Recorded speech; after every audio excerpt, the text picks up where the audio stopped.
Sir ये जो आप बॉडी की बात कर रहे हैं, क्या ये एनसीसीआई बॉडी की बात कर रहे हैं? उसमें एफआईए को सारे इख्तियार दिए गए थे। ये आप थोड़ा हमें डिफरेंशिएट बता सकते हैं कि फॉल्स और फेक न्यूज में क्या फर्क होता है? He believes that this create or likely to be create panic or disorder in the society. Freedom of press है, उसको कंट्रोल करने के लिए तो नहीं है। तो फ्रीडम ऑफ स्पीच तो आपको कॉन्स्टिट्यूशन आपको इख्तियार देता है, आपको हक देता है आपको, तो वो तो आपसे कोई नहीं छीन सकता। अस्सलाम वालेकुम, मैं माहम फातिमा फ्रॉम लीगल जेनर्जी। आज का हमारा जो टॉपिक है वो काफी इंटरेस्टिंग है। पीका एक्ट 2016, एक 2016 में बनने वाला लॉ कैसे 2025 में जेर बहस आ जाता है, और इसके बारे में हम जानेंगे अपने आज एक खसूसी मेहमान जिनका नाम है सरदार अब्दुल वहाब एडवोकेट, जो कि मीडिया और कमर्शियल लॉ एक्सपर्ट है। अस्सलाम वालेकुम सर, कैसे हैं आप? जी वालेकुम सलाम, बहुत शुक्रिया, आपने मदऊ किया। सर आप हमें ये बताएंगे पीका एक्ट क्या है, और ये 2016 में बना हुआ था एक्ट, तो 2025 में कैसे जेर बहस आ गया? Prevention of electronic crimes act 2016 में जब इसकी एनेक्टमेंट हुई, पार्लियामेंट से ये पास हुआ, तो बेसिक इसका जो फंक्शन था to ensure online content and privacy of individual online data. लेकिन 2025 में जब न्यू अमेंडमेंट्स आई तो उसकी गूंज आज भी मीडिया में सुनाई दे रही है। तो 2025 में एक इन्होंने रेगुलेटरी अथॉरिटी बनाई, social media protection and regulatory authority, जिसका बेसिक मकसद ही यही था to ensure online content and privacy of individual online data. और इसमें उन्होंने काफ़ी ज़्यादा इम्प्रूवमेंट किया और एक इंडिविजुअल अथॉरिटी, इंडिपेंडेंट अथॉरिटी के अंडर सारी चीज़ों को ये जो मॉनिटर करेगी, जो ब्लॉक करेगी और जो सारा जो ऑनलाइन जितना भी सोशल मीडिया में कंटेंट है और उसको मॉनिटराइज करेगी। ठीक है। सर ये जो आप बॉडी की बात कर रहे हैं, क्या ये एनसीसीआई बॉडी की बात कर रहे हैं, जो जिसके बारे में ये एक डाउट रखा जा रहा है कि ये कंट्रोल कर रही है मीडिया को, सोशल मीडिया को?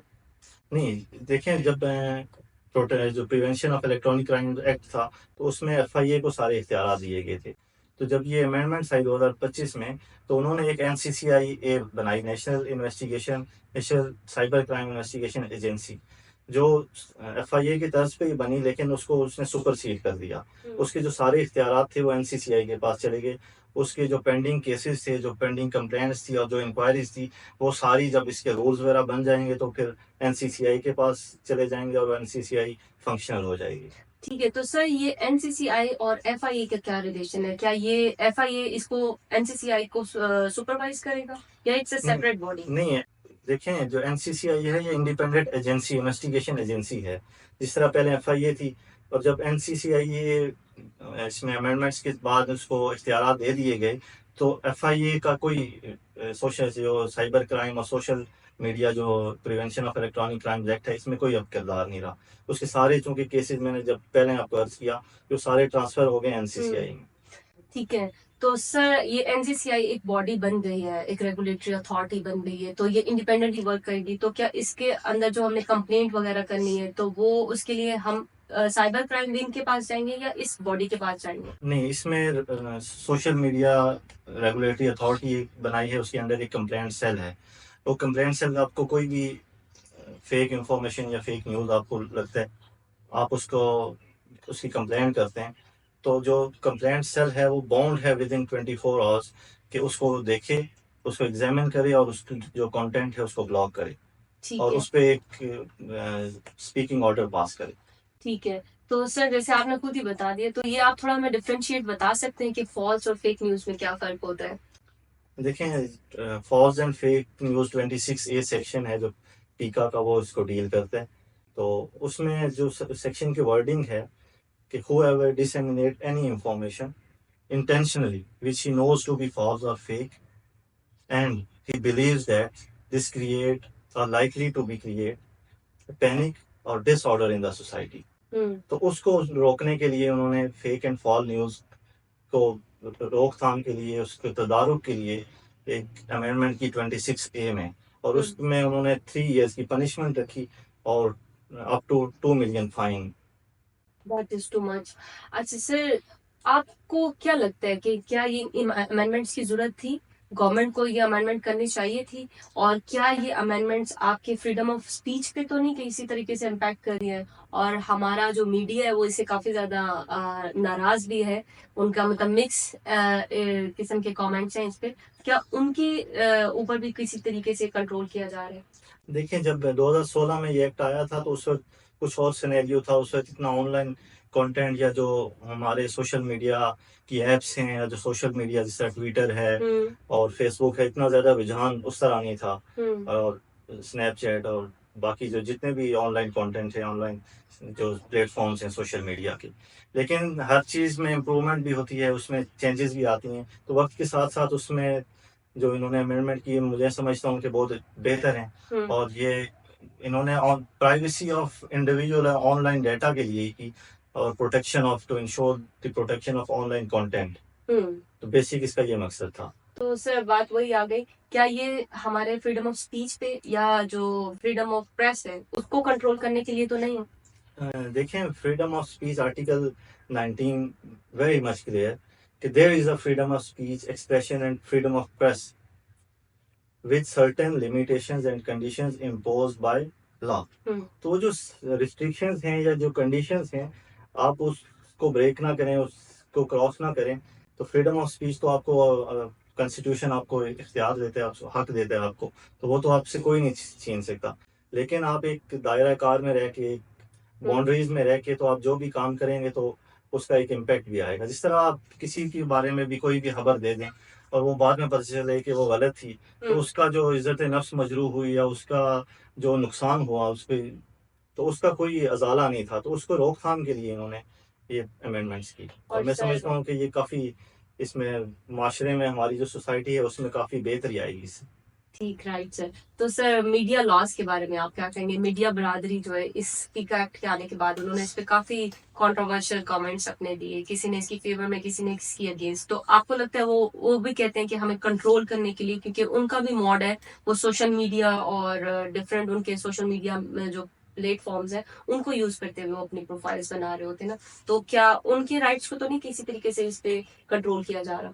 मैं नहीं समझता कि कुछ ऐसा हुआ, क्योंकि देखें, जो जर्नलिस्ट है उसका जो बेसिक मकसद है वो पहले, जो इसका मोटिव होता है, जो जब वो जर्नलिज्म में आता है तो वो पहले रिसर्च करता है किसी भी न्यूज़ की, किसी भी जो भी खबर उसने ब्रेक करनी है, फिर उसके बाद तहकीक के बाद उसने खबर दूसरों के साथ शेयर करनी है, ताकि उसका कोई इम्पैक्ट, बुरा इम्पैक्ट ना आए किसी हमारी सोसाइटी पे, हमारे माशरे पे या किसी भी इंडिविजुअल पे। ठीक है। जिस तरह अभी रिसेंटली हम, जब ये इंडिया ने एक पहलगाम का वो जो एक पाकिस्तान पे इल्ज़ाम लगाया और उसके बाद एक उसने खुद साख्ता एक जंग मुसल्लत कर दी, और जिसका हमारी माशाल्लाह पाकिस्तानी फ़ौज और अवाम ने मिलके जो उसका रिएक्शन था और जो उसका मुंह तोड़ जवाब दिया, वो काबिल सताइश भी है।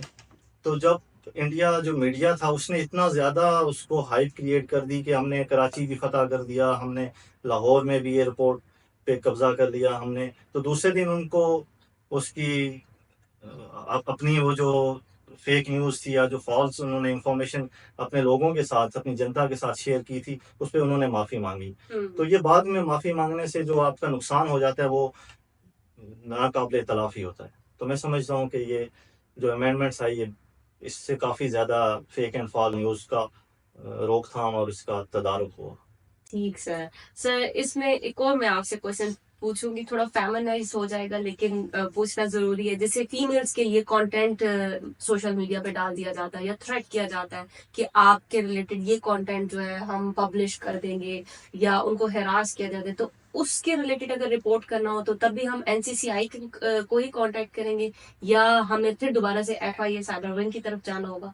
जी मैम, ये अमेंडमेंट चूंकि 2025 में अमेंडमेंट एक्ट आया पीका का, तो अभी उसमें रूल्स बना, अभी रूल्स जो कंप्लीट नहीं हुए और ये फंक्शनल नहीं है अथॉरिटी एनसीसीआई। लेकिन जब एनसीसीआई अथॉरिटी फंक्शनल हो जाएगी तो फिर हम जो साइबर क्राइम विंग है वो सीज टू हैज इफेक्ट, उसका जो सारी उसकी कंप्लेंट्स वगैरह थी वो इनके पास आ जाएंगी। और जो आपने दूसरा कहा कि ख्वातीन के बारे में या किसी भी इंडिविजुअल के बारे में कोई भी, तो एक पीका का सेक्शन है, सेक्शन 20, वो डील करता है offence against the dignity of a natural person. तो उसके तहत आप कंप्लेंट कर सकते हैं। और फिर सेक्शन 21 भी उसी से रिलेटेड है कि मोडेस्टी, जिसमें सेक्सुअल कंटेंट होता है, और फिर 23-24 भी साइबर स्टालिंग, और इसी तरह से आप उसके तहत कंप्लेंट जो इनका अथॉरिटी का सेल है उसमें करेंगे, और विद इन 24 आवर्स उसको बाउंड है कि वो उसको ब्लॉक करे और कंटेंट को रिमूव करे। ठीक है सर, इसी आपके आंसर को ही थोड़ा सा इसी से क्वेश्चन एक मैं आपको पूछूंगी कि ये जो ब्लॉकिंग का आपने बताया, तो क्या ब्लॉकिंग जो अथॉरिटी है वो हमारी कौन सी अथॉरिटी है? मींस के मैंने एक सोशल मीडिया पे कोई कंटेंट देखा और मुझे लगता है ये फेक है या फॉल्स है या किसी भी इंस्टीट्यूशन के अगेंस्ट है, तो मैं उसके रिलेटेड रिपोर्ट करना चाहती हूँ कि इसको जो है आगे स्प्रेड होने से बचाया जाए, तो मैं किसको अप्रोच करूँ कि इसको ब्लॉक कर दिया जाए, इस कंटेंट को? पाकिस्तान टेलीकम्युनिकेशन अथॉरिटी पीटीए है, उसका रूल 4 है, blocking of online unlawful online content, ठीक है। Removal and blocking of unlawful online content, rules 2021 के हैं इसके। तो इसके तहत कंप्लेंट होती है, आप पीटीए की वेबसाइट पे जाते हैं, उनका एक प्रॉपर पोर्टल है, और उसमें लॉग इन करके अपना CNIC अपना वो जो लिंक है वो एंटर करते हैं, और वो पीटीए जब उसको एग्जामिन करता है तो उसको ब्लॉक करता है। लेकिन जब ये अथॉरिटी फंक्शनल हो जाएगी तो सारे इख्तियारात जो पीटीए के थे ब्लॉकिंग एंड रिमूवल के, वो इसके पास आ जाएंगे, ठीक social sir, media protection and regulatory authority के पास। जबरदस्त है सर। बस ये लास्ट क्वेश्चन है, अगर आप इसको समराइज कर दें कि अमेंडमेंट्स से हमें क्या फायदा है, और सोशल मीडिया के जो लोग हैं वो इसको समझते हैं कि ये हमारे लिए एक थ्रेट है, ये अमेंडमेंट्स नहीं है, ये हमारे पे कंट्रोल और चेक है, तो उसको बस थोड़ा सा आप एक्सप्लेन कर दें और उनको थोड़ा मोटिवेट करें कि हमें इस अमेंडमेंट्स के बहुत ज्यादा फायदे भी है, और ताकि हमारे लिए आसानी हो जाए। मैम, ये जो अमेंडमेंट्स आई, जो अमेंडमेंट एक्ट आया 2025 पीका का, इसमें इन्होंने FIA से सारे इख्तियारात लेके तो एक अपनी authority social media protection regulatory authority को दे दिए। फिर एक इन्वेस्टिगेशन एजेंसी इनकी अपनी है जो डायरेक्टर जनरल के अंदर काम करेगी, तो उसको उसके पास जो साइबर क्राइम विंग्स के इख्तियारात थे FIA के, वो इसके पास NCCI को ट्रांसफ़र हो गए सारे। और चूंकि FIA के बाकी भी काफ़ी स्कोप ऑफ वर्क था, तो इस वजह से जो सोशल मीडिया और ऑनलाइन जो कंटेंट है इसको मॉनिटर करने के लिए और इसको इंश्योर करने के लिए कि किसी की प्राइवेसी और प्रोटेक्शन के लिए ऑनलाइन कंटेंट की और ऑनलाइन डाटा की, उन्होंने इस एक्ट को बनाया। और मैं नहीं समझता कि जर्नलिस्ट जो हैं या मीडिया के जो दोस्त हैं उनको कोई उनकी इजहार राय पे कोई कदरन आई है। मैं समझता हूँ कि उसमें बेहतरी है, फॉल्स एंड फेक न्यूज़ आप ना दें, उस पे आप तहकीक कर लें, तहकीक के बाद आप जो चीज़ शेयर करेंगे तो उसका एक असर भी होगा और वो दिल पे भी लगती है। Thank you so much sir. आज सरदार अब्दुल वहाब ने हमें बताया पीर का एक्ट 2016 की अमेंडमेंट जो 2025 में आई है, उनके अंडर क्या क्या चीजें आती हैं, जो हमें एक खौफ था कि इससे हमारा फ्रीडम ऑफ स्पीच जो है वो इन्फ्रिंज किया जा रहा है, और हम पे काफी कंट्रोल है यूट्यूबर्स के लिए, कंटेंट क्रिएटर्स के लिए, सोशल मीडिया के लिए, लेकिन ऐसा कुछ नहीं है। ये हमें एक्चुअली हमें फॉल्स एंड फेक न्यूज से बचाने के लिए सब चीजें की गई हैं। थैंक यू सो मच जी, सर, बहुत सो शुक्रिया nice of you. Legal energy और उसकी सारी टीम का।